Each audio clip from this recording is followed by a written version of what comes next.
Sir तुम्ही आज दिल्लीमध्ये आलेला आहात आणि पंतप्रधानांसह भेटी घेतल्या. 3 मोठ्या नेत्यांच्या भेटी घेतल्या आहेत. काय सरकार स्थापन झाल्यानंतर मंत्रिमंडळ विस्तार झाल्यानंतर पहिल्यांदा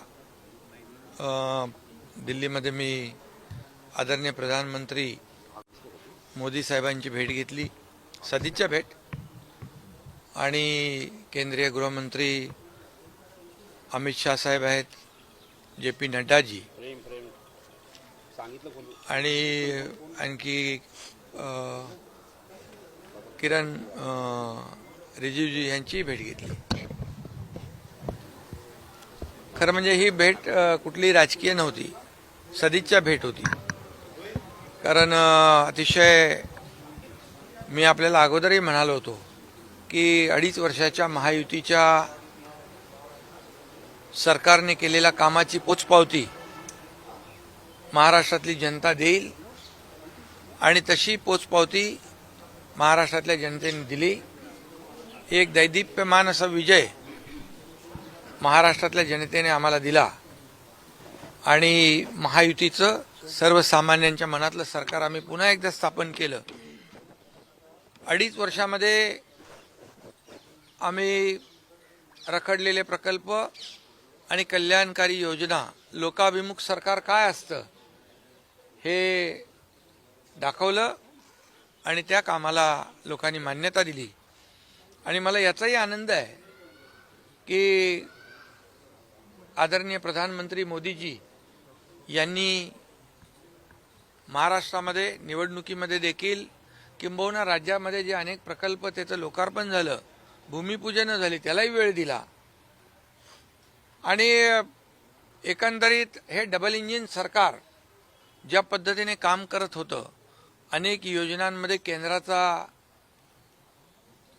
सहकार्य केंद्राचं होतं, सहयोग होता आणि त्यामुळे आम्ही 2.5 वर्षात खूप काम करू शकलो. मला याचं समाधान आहे की 2.5 वर्षात कमी कालावधीमध्ये खूप मोठ्या कालावधीचं काम या ठिकाणी केलं आणि त्याची पोचपावती आम्हाला मिळाली. आणि म्हणून सदिच्छा भेट आदरणीय मोदी साहेबांची घेतली. मोदी साहेबांनी देखील सांगितलं महाराष्ट्राच्या विकासामध्ये कुठेही काही कमी पडणार नाही. केंद्र सरकार आणि आम्ही सर्वजण गेल्या 2.5 वर्षात जसं तुमच्या पाठीशी उभे होतो तसे यापुढे देखील आम्ही पाठीशी आहोत. टीम आमची तीच आहे. देवेंद्रजी आता मुख्यमंत्री आहेत, मी उपमुख्यमंत्री आहे, तेव्हा ते उपमुख्यमंत्री होते आणि मॅच नवीन आहे, नवीन इनिंग सुरू झालेली आहे.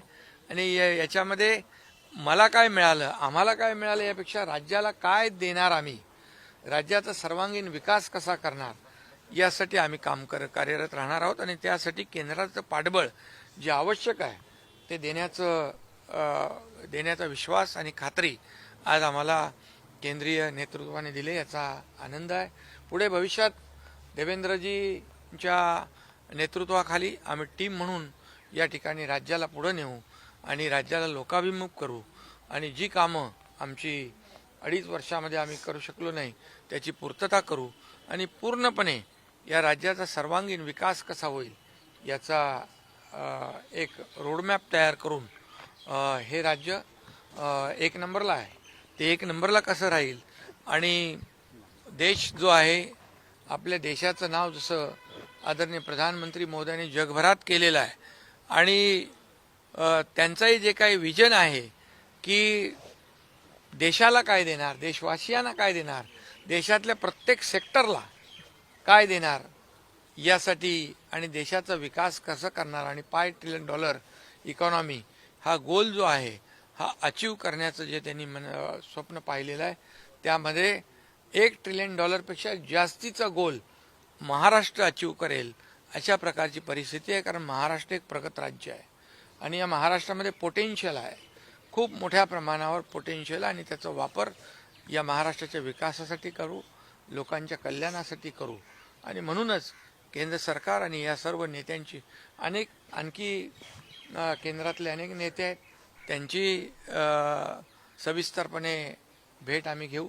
आता पुन्हा एकदा आम्ही मी असेन, देवेंद्रजी असतील, अजितदादा असेल, आम्ही तिघही पुन्हा प्रधानमंत्री महोदयांची राज्याच्या विकासाबद्दल भेट घेऊ. वन नेशन वन इलेक्शनवर काँग्रेससह अनेक विरोधी पक्षांचा विरोध आहे या खरं म्हणजे वन नेशन वन इलेक्शन ही आता आपल्या देशाची गरज आहे.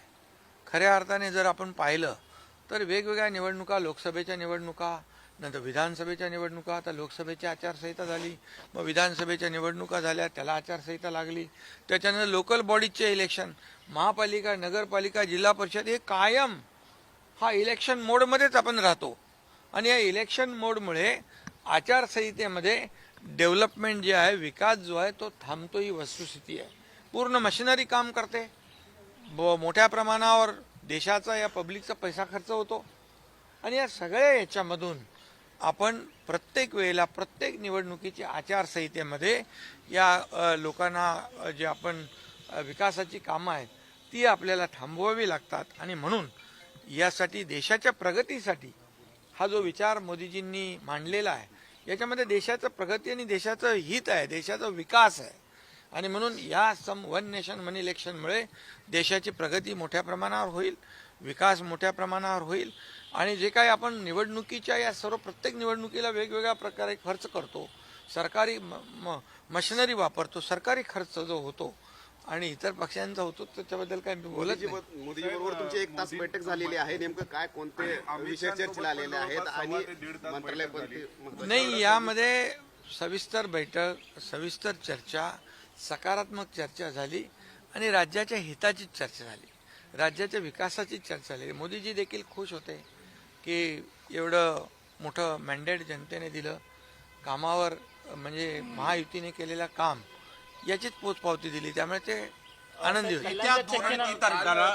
काल अजित पवारांची अनुपस्थिती दिसली. एनडीएच्या बैठकीमध्ये त्यांचा कोणी प्रतिनिधी हजर नव्हता. महाराष्ट्रात ते तुमचे सहकारी आहेत एनडीए म्हणून, तर याकडे कसं पाहताय तुम्ही? नाही, काल एनडीएची बैठक होती, त्यामुळे त्या ठिकाणी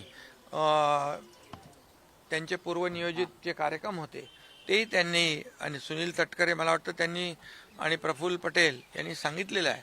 आणि त्यामुळे असं काही नाही की ते मिटिंगला आले नाही म्हणजे असं तुम्ही वेगळं काहीतरी विचार करण्याची आवश्यकता नाही, त्याला राजकीय वळण देण्याची आवश्यकता नाही. आणि आमच्याकडून प्रताप जाधव इकडे होते, त्यांनी ते अटेंड केली मिटिंग. एनडीए मजबूत आहे. एनडीए एका विचाराने एकत्र आलेला पक्ष आहे, एका कुठल्या स्वार्थ भावनेने एकत्र आलेले इंडिया अलायन्स नाही आहे. त्यामुळे एनडीए हा जो घटक, आमचा जो पक्ष आहे, एनडीए एकत्र सगळ्या विकासाच्या माध्यमातून आम्ही एकत्र आलो, एका विचाराने आम्ही एकत्र आलेलो आहे.